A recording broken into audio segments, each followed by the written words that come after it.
gutom na yan.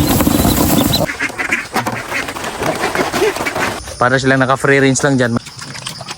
Dating dito sa kubo namin, yung mga alaga namin nandun na nag-aantay na. Ayan na, marami tayong alaga dyan ngayon. Sa baba naman dito, silipin natin. Nandito naman yung mga pabo. Ay, nandito naman yung mga itik. Ayan o. Diyan sa baba, nandyan yung bahayan ng ating mga itik. Tapos yung asolapan namin nandyan. Tapos dito marami pa tayong mga sisiyo na bago din. Sisiyo ng itik. Ayan o. So yung mga alaga namin sa ganitong oras, yung mga alaga naming aso, doon na. Ganda ng liwanag ngayong umaga. Hello, sisiyo ng pabo. Musta? Kompleto pa rin ba? So ito, temporary lang tong ating pinto dito. Tali lang muna. Ayan, sabit-sabit yung tali. At wala pa tayong maayos na gate pa. Nahandahan lamang ating pag-improve dito sa lote. Pero grabe ito, dati masukal. Ngayon oh, yung kamote ko nandiyan pa rin. May mga prutas din tayo dyan. Tapos marami tayong mga sisiyo ngayon dito. Meron tayong higit sa 100 sisiyo ng itik na pinapalaki.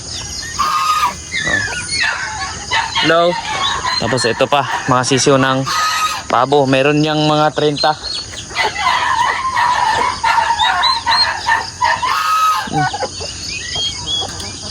Tapos dito maglilinis pa tayo. Tingnan niyo yung saging ko. Dati nung tinanim ko yan. Ngayon ang dami ng mga ano. Meron na siyang mga tumutubo na rin nakatabi. So, makalat pa dito. Dahil may pagka kumakain yung alaga natin dyan, nilalagay natin dyan sa kanilang kainan.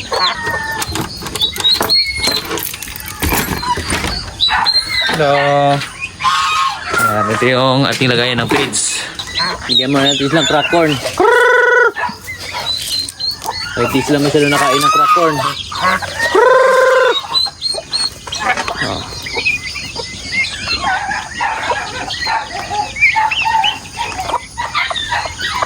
Ito po. Yung mga sisiyo ng manok, ayan po. Lakas na rin kumain.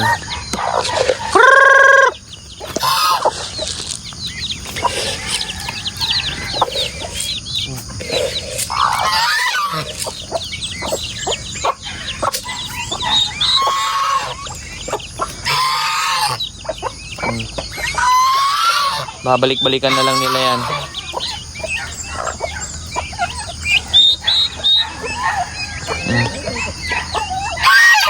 Yan na rin nating feeds para sa mga sisiyo ng pabo. Integra to.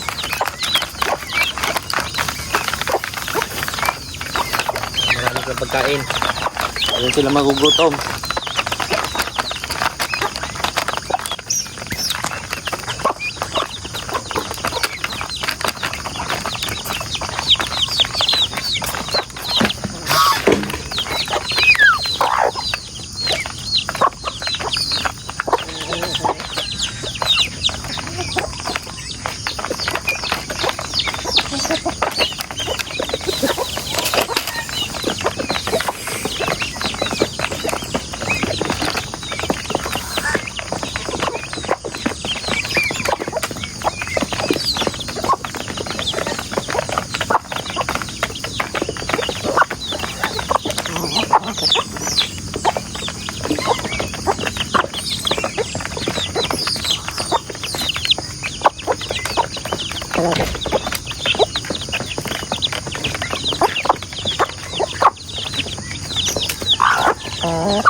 Lakas na nilang kumain. Sisiw. Yung iba naman ito. Nagsama rin itong mga sisiw. So dito naman sa unahan, dito naman yung mga sisiw natin ng sisiw ng itik. Mga puro babaeng sisiw ng itik to nandito naman. So sila muna at sikasuhin natin.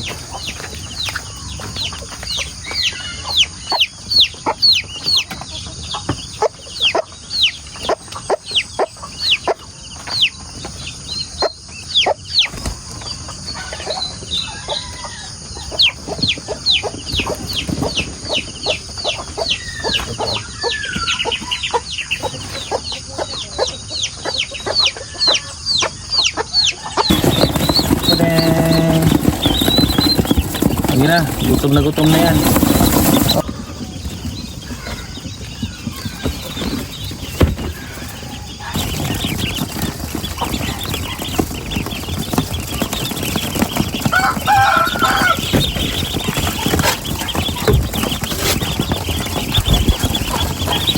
Maya kailangan ko na magbawas dito. Ilipat ko na yung iba kasi para hindi sila masikip.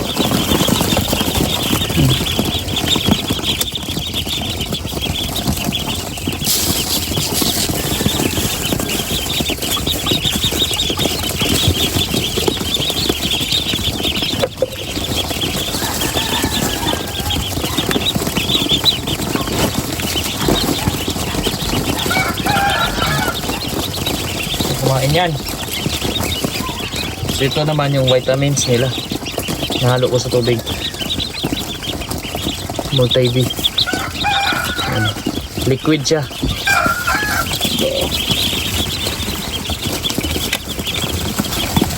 So lang, walang tabunan.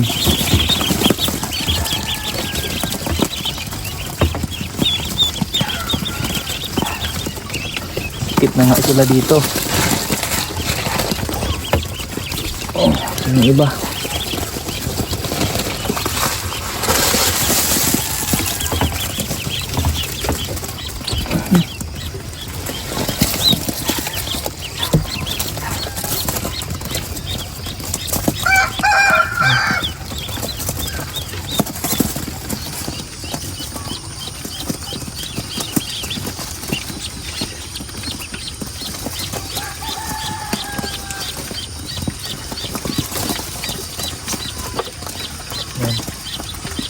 So ito yung mga babae ito, lahat to babaeng itik. So magkakahiwalay kasi ang mga itik natin. Tapos meron tayo dun sa ibabaw din mga itik.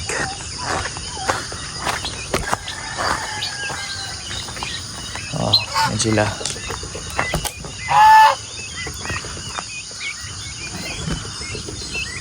Ito naman yung mga pabo. Pabo, masaya na sila at sila yung naka-free range na.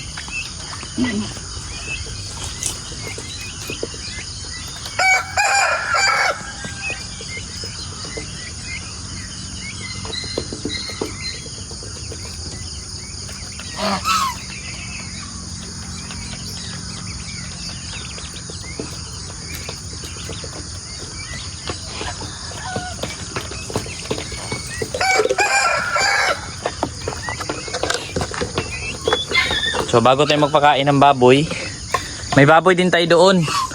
Nandun yung mga baboy natin, bago yun. Pakainin muna natin yung mga sisiw din sa taas. Kuha na akong feeds.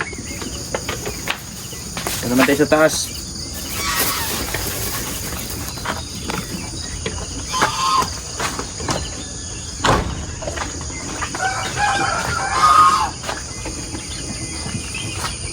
Ayan, si babaw ng kubo. Hello. Mga tuta, maya-maya na yan sila kunti. May sarili din yan silang pagkain. May kanin sila. Nagsasaing kami dito para sa mga alagang aso. Tapos may sarili din silang ulam.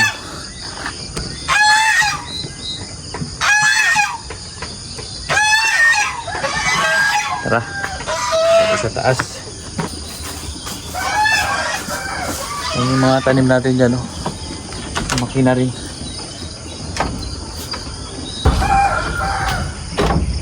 Dito naman sila. Ito, naka-ready rin to para in case na pagka yung ibang alaga nating itik ay darating na, Dito naman natin ilagay kasi may parating pa tayo ng sisi.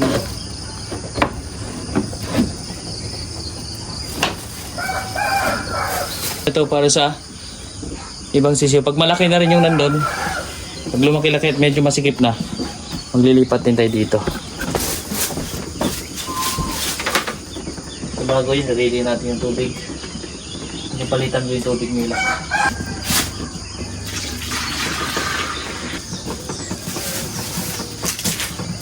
Habang namatay, ay may nakita na ako isa. Ay dalawa. Yan po, mga lalaki to sila. May dalawang mortality. Hapon na hapon mayroon pa din yan. Pakulan natin ito muna batch. Ulit. Baka nakakain silang ipa ng palay.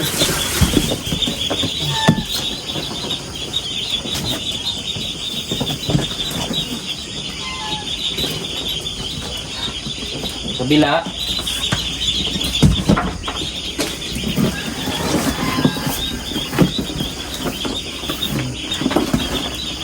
So, ay meron din. Pagkakala natin. Naku, marami-rami dito. Ayan. 5.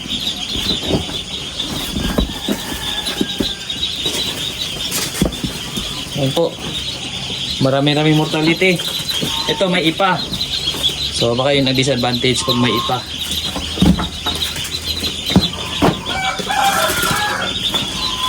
Ito naman puro lalaki. So yan, may mortality nga lang. So ito yung nilalagyan kong ipa. Yung kanilang karton. So bukas tanggalin ko na yung ipa. Kasi baka kinakain nila. Ayan o. Bawasan ko ng tubig mamaya. Kasi kahapon nag-adli tubig ako dito din. Baka mamaya yung iba nabasa, nilamig na. Kaya nadali na tuloy. Ayan.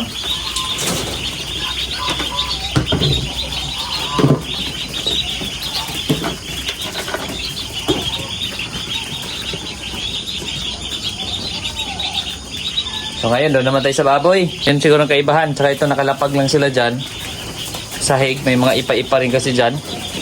Tapos hinayaan ko may tubig. So yun yung naging problema. So sa kabila, naglilimit ako ng tubig. Tapos yung kanilang bahayan ganito. So yun yung na-observe din natin. Tanggal ko na yung tubig kasi tingnan nyo, basang sisiyo na sila oh. So hindi po pwede, yun yung ikakamatay ng mga sisiyo natin pag tuloy-tuloy silang nababasa. Tapos yung kanilang karton na nilalagay kong kainan, basa din. Kaya kailangan tanggalin yan. Lipat natin. So, palitan natin. Ay, nabasa pa nga konti yung ano oh. Kailangan sabunan natin basa.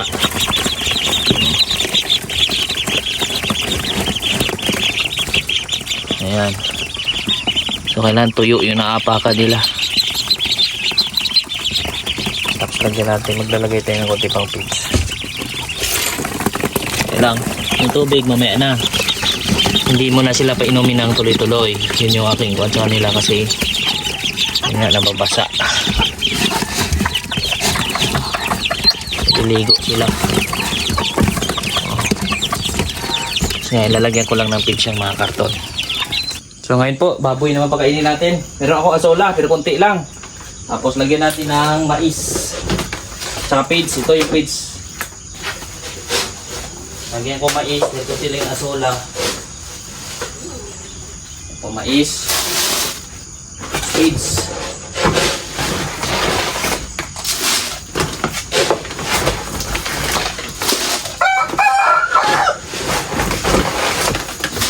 Okay. Dahil dalawang baboy yung papakainin natin ito. Tara.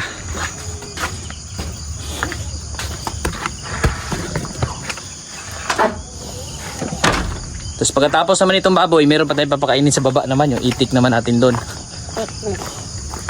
Pero bago yon, yung aso muna unahin natin.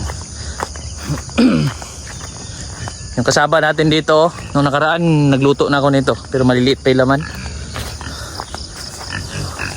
Hello. Ako, di ko pala nalagyan ng tubig. Lagyan ko muna ng tubig.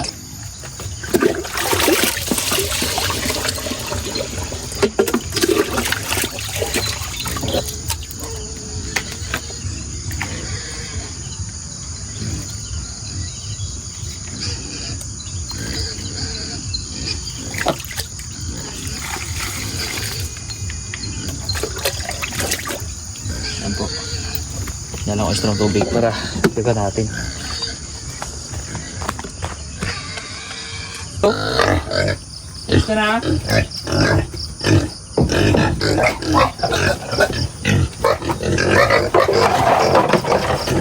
Dinig. Dali lang.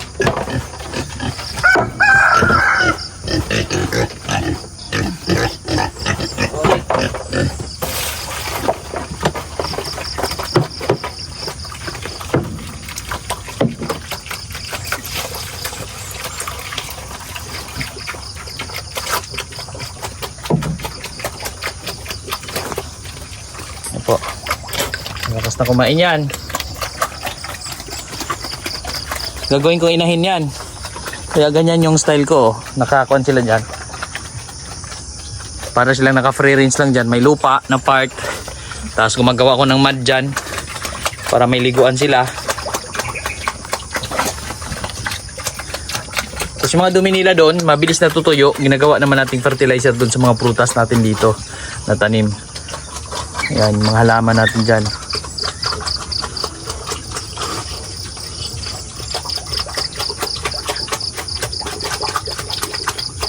Ayan. Ayan.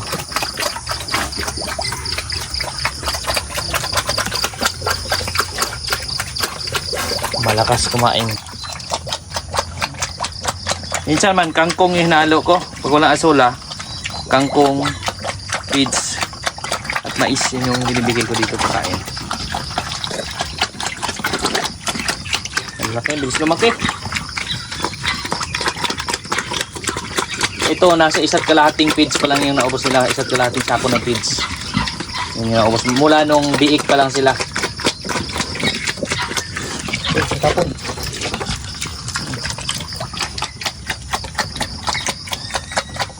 So, ayan po yung mga alaga natin. Plano ko rin yan sila, pakawalan sila doon sa unahan. Sunod, pagka maayos na yung lambat natin ng kabuuan nitong lote. So ngayon dito muna sila, limited muna. Kasi medyo maliliit, baka makakalusot pa sila dyan sa ating mga lambat. Bago ako bumaba, papakainin ko naman ngayon muna yung aso bago tayo pumunta doon sa kabila. Indukan muna natin tubig para marami silang mahigop na sabaw.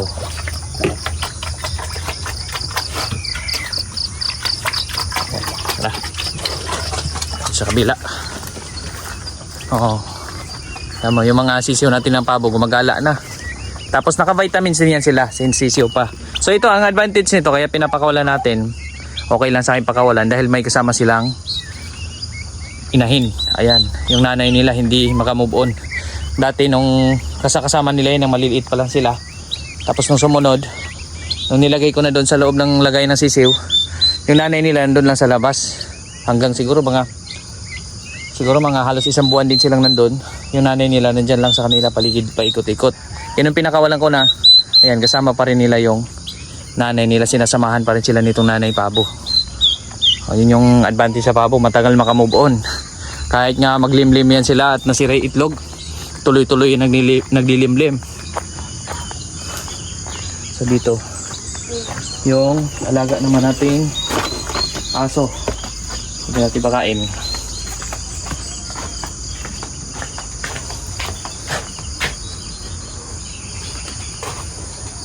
Ayan yung mga alaga natin nandyan. Dito naman tayo sa mga aso. Dito yung mga tuta. Medyo magulo-gulo pa dito ha, kasi may mga alaga tayo. May kanya-kanya silang mga ginagawa. Very good oh. Yung mga patay na nakuha kong sisiyo, nilagay ko dyan. Gusto ko kasi silang masanay at hindi nila gagalawin yung mga sisiyo natin. Pati sisiyo ng pabo dyan na baldado, hindi makalakad dyan ko din nilalagay. Dyan siya kakain. So pa hindi naman nila pinakikialaman sa ngayon. Ayan, kompleto naman. Ayan ang very good. Kasi nung nakaraan, ang problema ko sa mga tutang ito, kinakain nila yung mga sisiw ng pabo. Hinuhuli nila tapos kinakain. So kaya kailangan nilang ma-practice. Kailangan nilang madisiplina.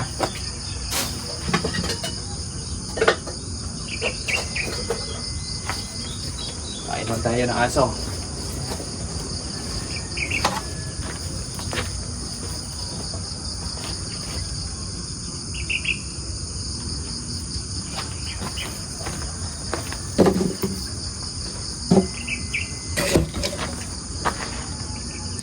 So ngayon, pagkain ng mga aso natin, oh. Kanin, tsaka isda.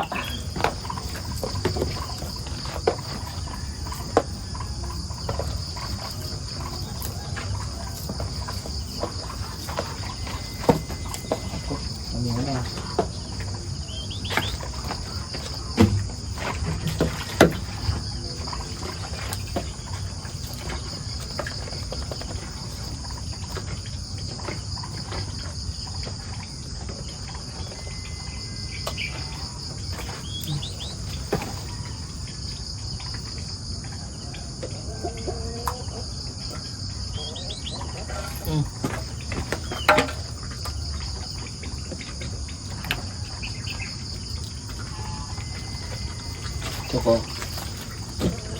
Oh, nakain na sila. Yung kanilang almusal. Ito. Yung mga pabo natin. Ayan. Yan sila nakita mga insekto dyan. Oh.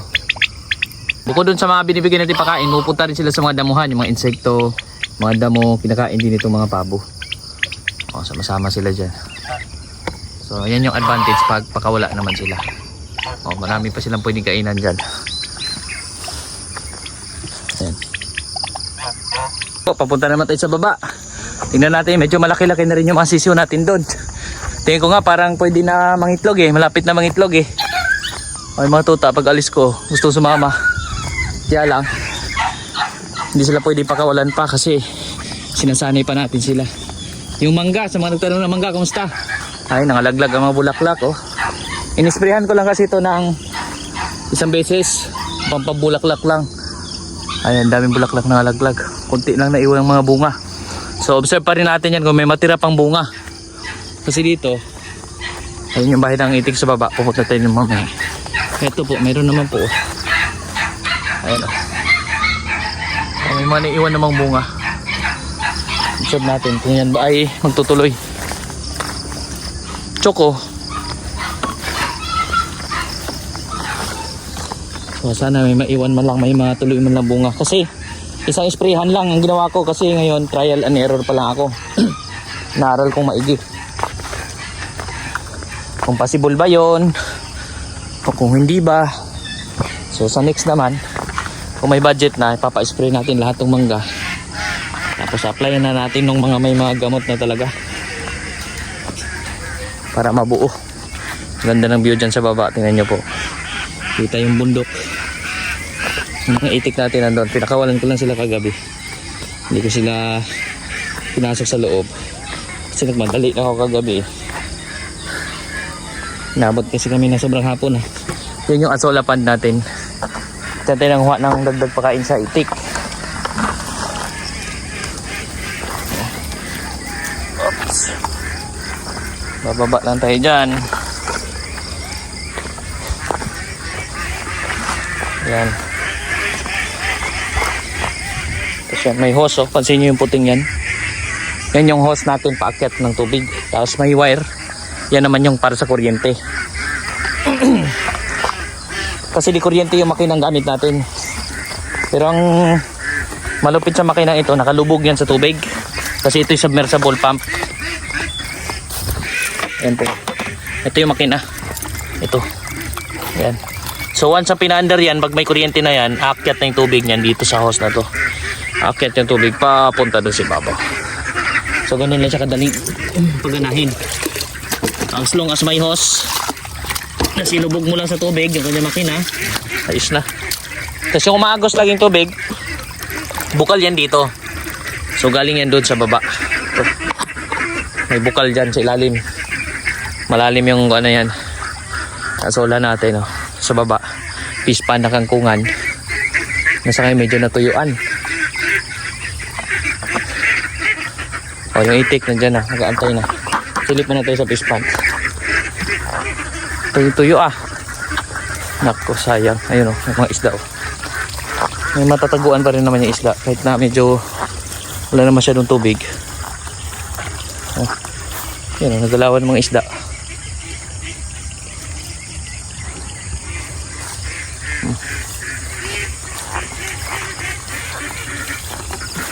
Kainin natin yung itik kasi ako ibabalik pa dun.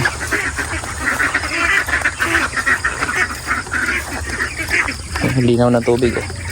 Puribiyag.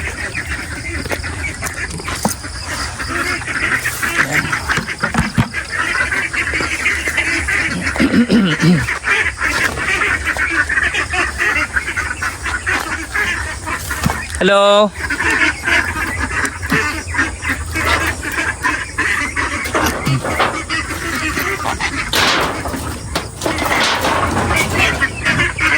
Kunti pa lang to sila. Ito yung dinadagdagan natin. Kaya dagdag tayo ng mga itik. Okay. Pag yung lumaki na inan doon sa kabila, aba, parami na natin to. Ito yung azola. May halong kangkong konti. Yan na yung medyo tuyo na azola. Kasi kahapon nanguha na ako. Tapos iniimbak ko na para medyo matuyo na siya. So ready na pakain sa alaga. Hey Git.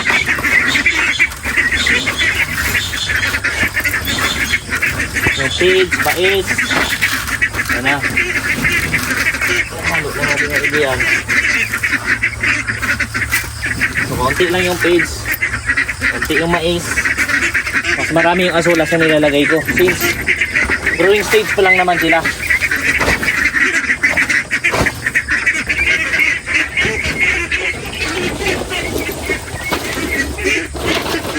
Bibi!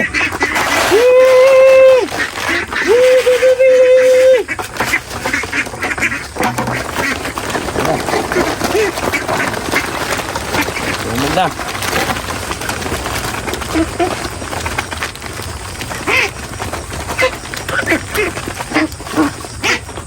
Ayan, nasa 35 piraso pa rin sila. Dumog na be.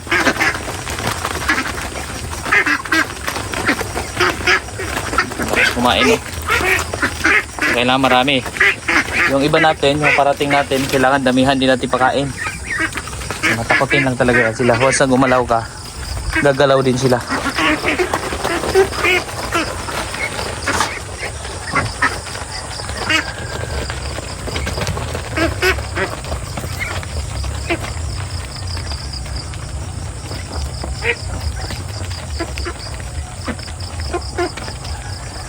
Ayos. So ayan, hayaan ko na yan sila dyan. At lalangoy-langoy yan sila. Ito naman, pinapalitan din nating tubig yan. Kasi yan naman yung maagos. Pinapaagusan ko yan galing doon sa fish pond. Pag ganyan, para hindi siya nag-stagnant ng matagal dyan. So, dito rin may tubig silang inumin dito. Ito, galing sa bukal yan. Tuloy-tuloy na tubig yan. Tuloy-tuloy na agos dito sa kawayan. Malinis na tubig dyan sila na inom. So ayan po yung ating update mula dito sa ating mga alagang hayop. At muli po, maraming salamat po.